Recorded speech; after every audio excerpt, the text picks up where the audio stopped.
Hello and welcome to today's video. Today I'm reviewing a pen from Waterman. It's a pen I've had in my collection for a while, but I've avoided reviewing it. It's a pen I really like, and I really like the brand Waterman. All the pens I've used of theirs I've really enjoyed, but this one kind of stood out. I did get this secondhand a couple of years ago, which is why I've waited until now to review it. It is the Carene. This is probably one of the flagship fountain pens from Waterman. It's one of the more unique designs. It's got this sort of nautical theme about it with some of these lines, and it's got that famous unique designed inlaid nib there. So I'm going to talk about the parts and features, do a writing sample, talk about the pros and cons. Starting at the top of the pen, it comes to a very fine point, this dome, and the cap swells out to that chrome center band.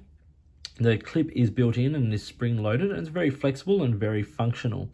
The body of the pen tapers down slowly to this, as I said, slanted end, which has the chrome trim and a black center there. And it has a very interesting sort of unique line about it, this pen. This particular one is lacquered brass, and it's the black version with chrome trim.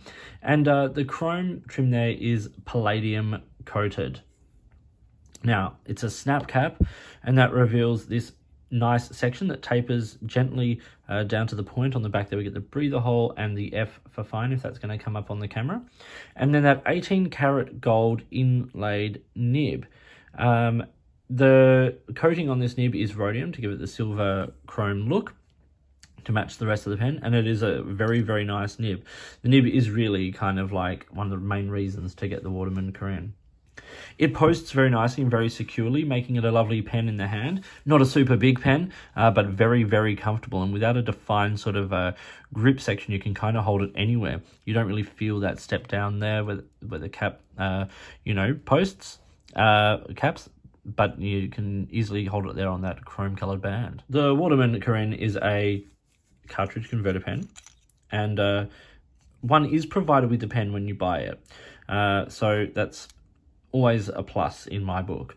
In fact, I think it also comes with a cartridge when you buy them new. Time for a size comparison, and I've got the traditional Lamy Safari here. You can see it's a touch longer than the Lamy Safari, but not quite as girthy. And I've also got the Waterman Expert here, which is a very similar sized pen. It has the gold trim as opposed to the silver trim. It's a very attractive pen. They make a lovely pair. The Expert being considerably cheaper than the Carene. Uncapped, a little shorter there than the Lamy Safari, and just a touch longer there than the Expert. Not the biggest pen, but more than usable. When it's posted, they both come in shorter there than the Lamy Safari, with the Expert and the Carene being very similar in length and a very comfortable length in the hand. It is probably, in my opinion, at its best length when it is posted, although as you can see, you can easily use this very comfortably without it being posted. So what are the dimensions of the Waterman Carene? Well, it's 146 millimeters when it is capped. It's 128 when it is uncapped, so it's an okay length. It's 148 when it is posted. It posts deeply, as I said, which gets the rim of the cap there out from under your hand and makes it a very comfortable size in the hand. The section in the middle there is about 10.5 millimeters, so it's a comfortable size, and the widest point on the body in the cap there is 13.5 millimeters. The pen weighs 33 grams, 23 in the body and 10 in the cap, so you're putting a not insubstantial amount of weight on the back of the pen, but because this pen is lacquered brass and there's a lot of weight down in the front of the pen here, it is incredibly well balanced and very comfortable in the hand. Let's do a writing sample now. We've got the Waterman Carene here with an 18 karat gold fine nib. I've actually just got a hair there on the nib. I'm just going to remove that. As I said, it's 18 karat gold fine. It's very, very nice. The ink in here today is Sailor Rikucha. I adore this ink. I've loved it a long time. It's a really dark sort of browny green. It's wonderful. Let's do a writing sample.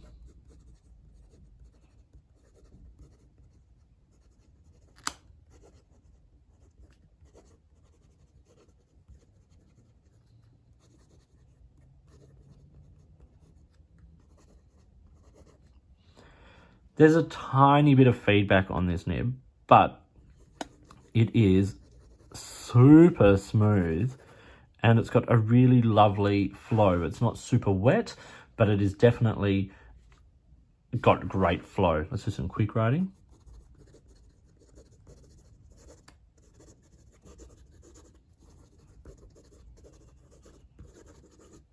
Not supposed to be legible, but you can see the pen keeps up beautifully. This is a spectacular pen. Reverse writing, it's a bit scratchier, but it's still very possible and actually lays down a good amount of ink. I'm not even going to push this. It is not a flexible nib, but you can push it slightly to get a little bit more ink out of it, but you really don't need to. It's just a beautifully tuned, well considered nib. And with an ink like this that is generally fairly dark and a wet pen that's this wet, it makes for a lovely combination. So how much does the Waterman Carene cost? Well, you can get it on special a lot, on sale at different retailers or, you know, secondhand market and things like that. I jumped on Jet Pens today and the current price for this model is $250 US. So it's not a cheap pen. It's got an 18 karat gold nib. It's a unique design. It's Waterman at probably Waterman's best in recent years, you know, in terms of modern Waterman. It's a lovely pen at that price point. So what are the pros and cons? Well, it's really hard to find cons with this pen. Some people may find this section to be a little bit too slippery because it, although I think it might be a plastic section as opposed to the lacquered brass body, you know, that sort of tapered design may force people's fingers down onto the nib and there's no defined end to it. So that might be a problem for some people. Other than that, like, it's hard to fault. Firstly, that nib design is really nice, and that sort of the pen's design in general is really nice. It's got great lines to it. It's beautiful. I really like the posted balance and weight of this pen. It's a substantial pen. You feel substantial in your hand, but it's very, very nice. The pen also comes in a range of different finishes, and they, you know, the cost goes up with the different versions as well. But the absolute star of this pen is this gorgeous, gorgeous nib. Like, it's reliable, it's consistent, it knows what it's about, it has great flow. Really, this is the nib is why you get a pen like this. And if you're on the fence about this, the Waterman Carene, it's a really good pen. It's an expensive pen, but you're getting a beautiful nib in a lovely design, simple, kind of understated design, but unique and beautiful. So thank you for watching. I hope you found this video interesting and useful. Please like and subscribe, hit the notifications button, all that kind of stuff. If you've got products you think I should be looking at, or if there's a way you'd like to support the channel, I would love to hear from you. It's your support that makes this channel possible in the first place. So thank you. In the meantime, enjoy your pens, enjoy writing, and I'll talk to you soon.